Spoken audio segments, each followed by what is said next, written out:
আসসালামু আলাইকুম। সবাই কেমন আছেন? আশা করছি সবাই ভালো আছেন। আলহামদুলিল্লাহ আমিও ভালো আছি। এই যে আজকে আপনাদের সাথে একটা রেসিপি শেয়ার করব, সেটা হচ্ছে পটল ভর্তা। আর পটল ভর্তা কিভাবে করে সম্পূর্ণ ভিডিওটা আপনাদের সাথে আমি শেয়ার করতেছি।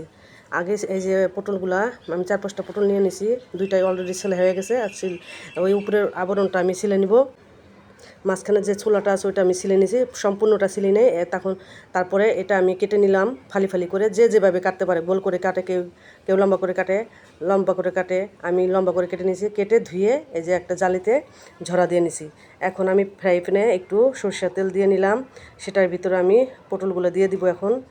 আর হচ্ছে 1 কাপ পানি দিব আমি, সেটা হচ্ছে সেদ্ধ করার জন্য, সেদ্ধ হবে অতটুকু পরিমাণ আমি পানি দিয়ে দিলাম ফ্রাই প্যানে।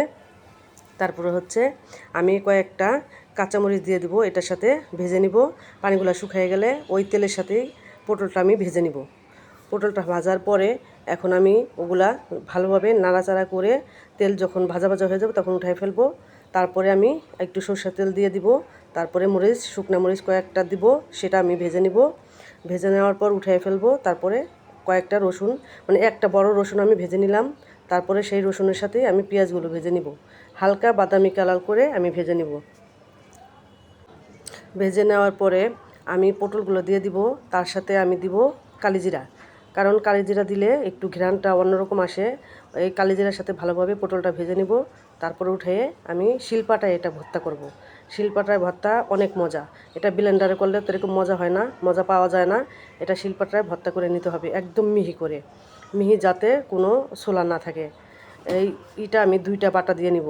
ভর্তাটা 2টা বাটা দিয়ে নিয়ে মিহিন করে দিব। তারপরে যে পেঁয়াজটা আমি ভেজে রেখেছিলাম সেটা আদা বাটা করে দেব, পুরাটা মিহিন করব না। তারপরে মিহিন না করে সেটারে আমি উঠে তারপরে 2টা শুকনা মরিচ দিয়ে দিব, শুকনা মরিচ গুঁড়া করে দিব।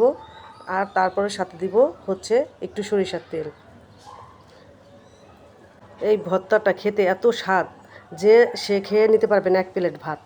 অবশ্যই বানিয়ে একবার ট্রাই করে দেখবেন যে কী স্বাদ হয়।